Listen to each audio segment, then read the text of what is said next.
Halo guys, kenalin, gue Ilen. Dokter umum yang awalnya adalah mahasiswa kedokteran pas channel ini dibuat. Saat ini gue udah lulus sebagai dokter umum dan sedang praktek sebagai dokter internship di daerah Jawa Barat. Jadi kali ini gue mau cerita tentang amputasi. Karena setelah gue menjalani proses internship selama lebih dari 6 bulan terakhir, udah beberapa kali ketemu pasien yang harus menjalani amputasi dan ada juga yang menolak. Karena setelah dengar kata amputasi, pikirannya udah kemana-mana dan cenderung menganggap kalau amputasi itu sesuatu yang negatif. Padahal amputasi bisa jadi tindakan yang nyelamatin nyawa pasiennya. Nah, supaya lebih jelas, kali ini gue akan berusaha untuk ngerangkum hal-hal terkait amputasi yang mungkin bisa membantu teman-teman semua lebih paham tentang tindakan yang satu ini. Part 1. Arti kata amputasi. Amputasi itu berasal dari kata bahasa Latin amputare, yang berarti memotong di sekitar.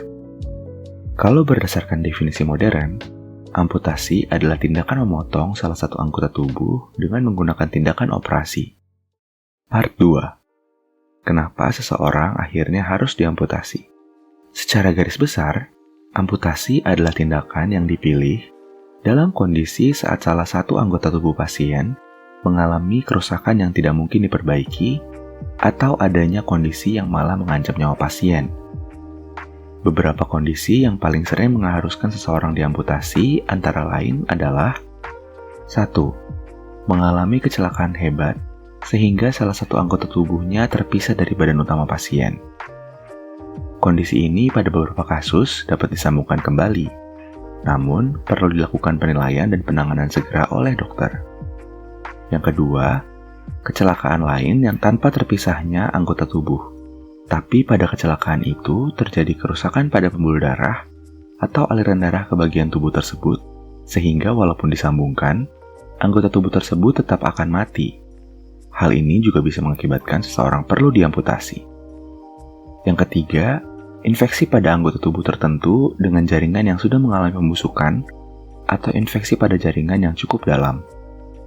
Yang keempat, kanker yang menyerang pada tulang atau jaringan lunak pada anggota tubuh dengan sifat cukup agresif atau ukuran terlalu besar. Hal ini dilakukan untuk mencegah terjadinya penyebaran kanker ke daerah organ tubuh lainnya. Part 3. Kalau saya nggak amputasi, konsekuensinya gimana? Seringkali amputasi ini dilakukan untuk menyelamatkan nyawa. Salah satu kondisi yang paling sering ditemukan adalah infeksi berat pada salah satu anggota tubuh pasien. Contohnya kalau seseorang sedang ada penyakit gula dan tidak diobati dengan baik. Aliran darah pada jaringan tubuh tersebut, terutama di bagian tepi seperti jari-jari kaki dan tangan akan berkurang. Hal ini akan membuat luka-luka di bagian tersebut akan sulit sembuh, walaupun ukurannya kecil. Kalau misalnya luka tersebut sulit sembuh, maka akan terus terbuka dan menjadi jalan bagi kuman-kuman untuk masuk ke lapisan kulit yang lebih dalam. Kuman yang berhasil masuk ke lapisan kulit dalam, akhirnya akan masuk ke darah dan menyebar ke seluruh tubuh. Masuknya kuman ke dalam aliran darah ini dapat mengakibatkan respons imun yang hebat dan bisa berakibat pasien jatuh ke dalam kondisi sepsis, yang nantinya akan mengakibatkan gagal organ. Kalau sudah masuk ke tahapan gagal organ, nantinya akan lebih besar resiko terjadinya kematian. Part 4. Setelah amputasi, lalu gimana? Kalau misalnya saat ini, kalian ada di titik di mana harus menjalani amputasi dan merasa khawatir tentang gimana selanjutnya masa depan kalian setelah amputasi, jangan menyerah. Karena hidup nggak berakhir setelah amputasi.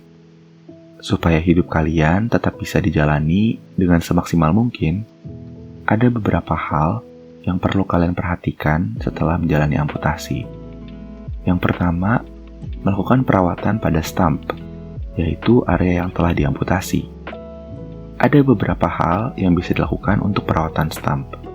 Yang pertama, hindari merendam stump untuk waktu yang cukup lama.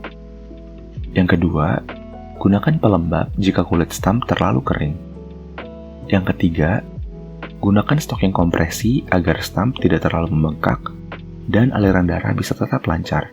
Pastikan kalian punya minimal 2 stocking kompresi untuk digunakan bergantian, supaya stocking kompresi yang digunakan bisa tetap bersih. Yang keempat, letakkan stump pada kursi atau kasur untuk menghindari pembengkakan. Jangan biarkan stump menggantung di udara. Selain perawatan stump, menjalani proses rehabilitasi juga penting untuk menyesuaikan diri dalam melakukan aktivitas sehari-hari. Terutama kalau misalnya kamu membutuhkan alat bantu gerak, seperti kruk atau kursi roda, supaya kamu bisa lebih mudah menyesuaikan diri dengan kegiatan sehari-hari saat menggunakan alat bantu gerak yang baru ini. Selanjutnya, pastikan juga kalian sudah berkomunikasi dengan keluarga dan kerabat mengenai kondisi baru kalian, supaya mereka juga bisa membantu aktivitas kalian di saat kalian membutuhkan bantuan. Yang keempat adalah menggunakan protesa, atau dalam bahasa awam, disebut sebagai anggota tubuh buatan yang bisa membantu pergerakan dan aktivitas teman-teman. Saat ini, protesa sudah dibuat semakin baik untuk membantu pergerakan sehari-hari. Bahkan, jika teman-teman lihat Paralimpik, yaitu kompetisi dunia untuk orang-orang yang masuk dalam kategori difabel, sudah ada protesa yang memungkinkan penyintas amputasi untuk menjadi atlet lari dan atlet cabang olahraga lainnya. Keberadaan protesa ini bisa membantu teman-teman untuk selanjutnya menjalani kehidupan sehari-hari dengan lebih baik. Part 5. Bisa nggak sih kita mencegah amputasi? Jawabannya, bisa. Tapi kita hanya bisa mencegah penyakit yang mengakibatkan seseorang diamputasi. Antara lain seperti, yang pertama, mencegah infeksi dengan melakukan pola hidup yang bersih dan sehat.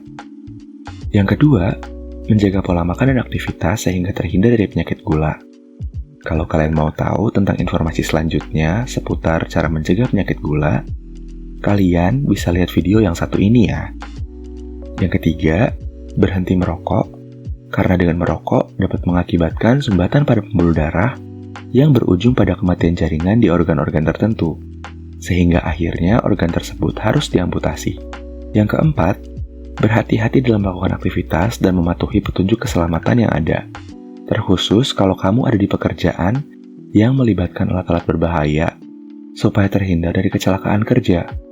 Jika setelah dilakukan penilaian oleh dokter, ditemukan bahwa anggota tubuh tertentu memang harus diamputasi untuk menyelamatkan nyawa pasien, saran gue adalah tindakan tersebut harus diambil. Tapi, keputusan akhir tetap ada di tangan pasien. Dokter itu punya kewajiban untuk menjelaskan pertimbangan medis mengenai tindakan yang akan dilakukan. Tetapi pasien tetap memiliki keputusan akhir untuk setuju atau tidak setuju terhadap tindakan medis yang dilakukan. Jadi, pertimbangkan baik-baik apa yang akan kalian ambil, apa yang akan kalian pilih untuk kehidupan kalian ke depannya. Semoga dengan adanya video ini, kalian bisa memilih dengan lebih bijak ya. Sekian yang bisa gue jelasin untuk saat ini. Semoga bisa bermanfaat. Disclaimer, video ini cuma gambaran awal. Jadi jangan dijadiin satu-satunya acuan. Jangan lupa untuk like dan share ke orang-orang sekitar, supaya info bermanfaatnya nggak cuma berhenti sampai kalian aja.